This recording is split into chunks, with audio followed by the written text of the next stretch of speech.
Polisi tidur. Gabrieli mengendarai mobil dengan sangat pelan ketika mengantarkan Elia menuju kampus.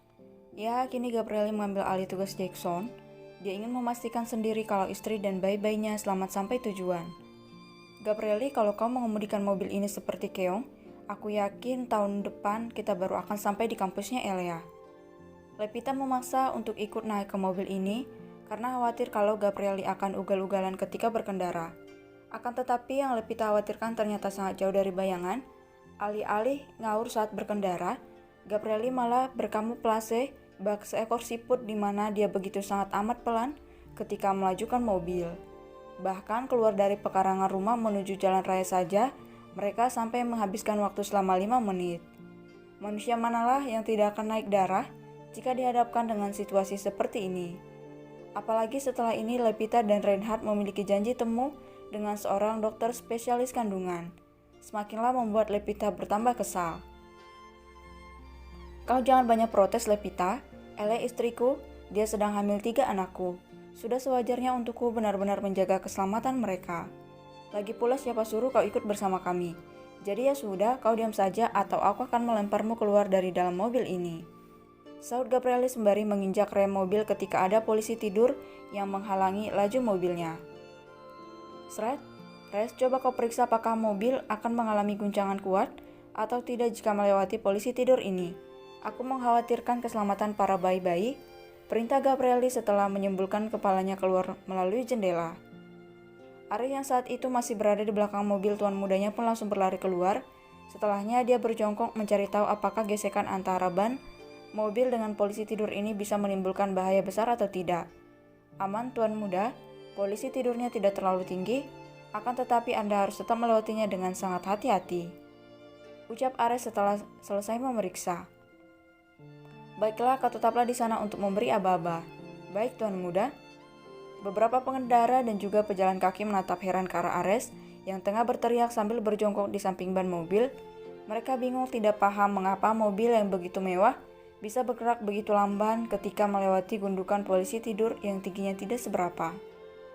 Sedikit lagi tuan muda, setelah itu giliran ban belakang, teriak Ares sambil menggerak-gerakkan tangannya, memberi tanda kapan tuan mudanya harus menambah dan mengurangi gas mobil.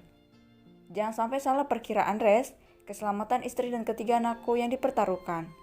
Sahut Gabrieli sembari menginjak gas sepelan mungkin. Baik tuan muda. Jika Ares dan Gabrieli tengah disibukkan oleh polisi tidur, lain halnya dengan yang sedang dirasakan oleh Levita. Napas si pelakor ini sudah kembang kempis karena harus menyaksikan perilaku konyol dari kedua pria tersebut. Bisa-bisanya mereka bersikap sebegini gila ketika melewati polisi tidur hanya karena tidak mau keselamatan Elia menjadi terancam. Dipikir sampai otak keluar pun rasanya sangat tidak masuk akal kalau hal tersebut bisa mencelakai Elia dan ketiga bayinya. Wajahmu biasa saja Kak Levi. Suamiku itu sangat siaga, wajar kalau dia begitu hati-hati sangat ingin melewati si polisi tidur, ucap Elia sambil menolehkan kepalanya menghadap belakang. Siaga ya siaga Elia, tapi tidak begini juga. Astaga, saut Levita kemudian mengusap wajahnya. Kau tahu tidak, bayi-bayimu tidak akan mungkin melompat keluar walaupun mobil ini melewati polisi tidur itu dengan kecepatan sedang. Percaya padaku, apa yang sedang dilakukan oleh suamimu itu sangat amat tidak masuk akal. Kau tahu itu tidak, ha? Terserah Kak Iyalah mau melakukan apa, dia kan suamiku bukan suamimu. Jadi kalau kau iri bilang saja Kak, jangan malah menjual keselamatan bayi-bayiku, dasar pelakor tak punya hati. Ella bicara seperti itu dengan mata berkaca-kaca, dia merasa kalau Levita tidak menyayangi ketiga bayinya. Elia sedih, hatinya terluka. Astaga, apa-apaan Elia? Masa iya dia menangis hanya karena aku bicara seperti itu? Aneh sekali.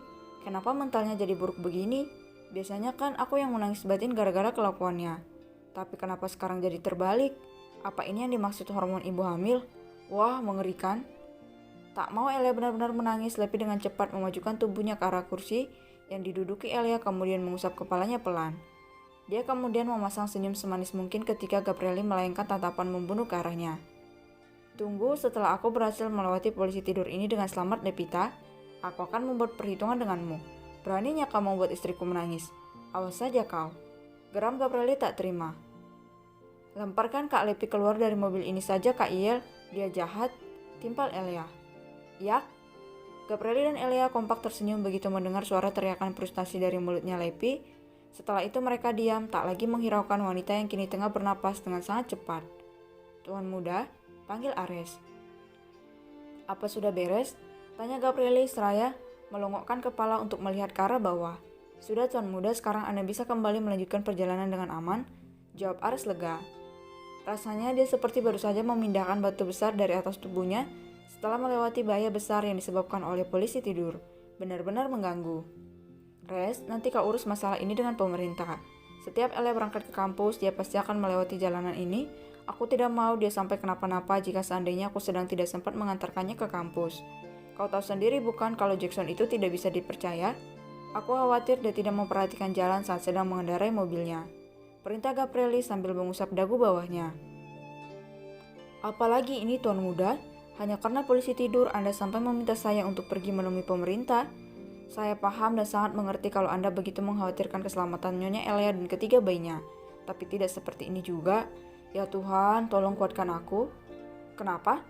Apakah kau keberatan melakukannya? Tanya Gabrieli kesal setelah mendengar apa yang dipikirkan oleh Ares. Tidak tuan muda, nanti setelah saya mengantarkan Anda ke perusahaan, saya akan langsung mengurusnya. Jawab Ares patuh. Jika bisa, pastikan besok polisi tidur ini sudah tidak ada.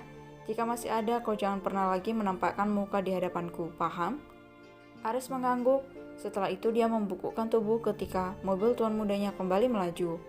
Ya sabar ya Res, aku rasa perjuanganmu untuk kedepannya akan jauh lebih berat dari sekedar bernegosiasi dengan pemerintah hanya untuk menghilangkan polisi tidur sialan ini. Ucap Reinhard yang sejak tadi hanya berdiri diam di samping mobil sambil memperhatikan bagaimana kehamilan Elia membuat sahabatnya menggila. Saya sudah terbiasa mengalami hal-hal seperti ini, Dr. Reinhard, jadi Anda tidak perlu cemas, sahut Ares seraya berjalan menuju mobil. Kalau sudah terbiasa lalu kenapa wajahmu terlihat sangat frustasi sekarang? Tanya Reinhard menyusul Ares yang sudah masuk ke dalam mobil. Segera dia menyalakan mesin mobil kemudian melaju pergi mengejar mobilnya Gabrieli yang baru bergerak beberapa meter darinya. Entah apa yang sudah terjadi dengan otaknya Gabrieli, tiba-tiba saja pria yang biasanya ingin selalu cepat dalam melakukan segala hal, kini menjelma bak keong tua karena sedang membawa istrinya yang sedang hamil muda. Sungguh pemandangan yang sangat menggelikan bukan? Jika Anda yang berada di posisi saya, apa Anda akan baik-baik saja ketika diminta untuk melakukan hal konyol seperti ini, Dr. Reinhard? Saud Ares balik melayangkan pertanyaan. Oh, tentu saja tidak, Res. Aku lebih memilih untuk menenggelamkan wajahku ke dasar bumi daripada harus menuruti keinginan konyol tuan mudamu itu. Ares menghela napas. Kalau begitu, Anda beruntung, Dr. Reinhard. Saya hanya bisa mendoakan semoga saja kehamilan Nyonya Elia tidak membuat Anda berada di posisi yang sama seperti saya. Mendadak bulu kuduk di tubuh Reinhard meremang saat Ares memanjatkan doa untuknya. Perasaannya menjadi tidak enak karena biasanya jika ada yang berdoa demi agar tidak menjadi korbannya Elia, maka doa tersebut tidak akan dikabulkan oleh Tuhan. Positive thinking Reinhard, kau harus yakin kalau bayi-bayi Elia pro padamu. Astaga, kenapa jadi seram begini sih? Hup.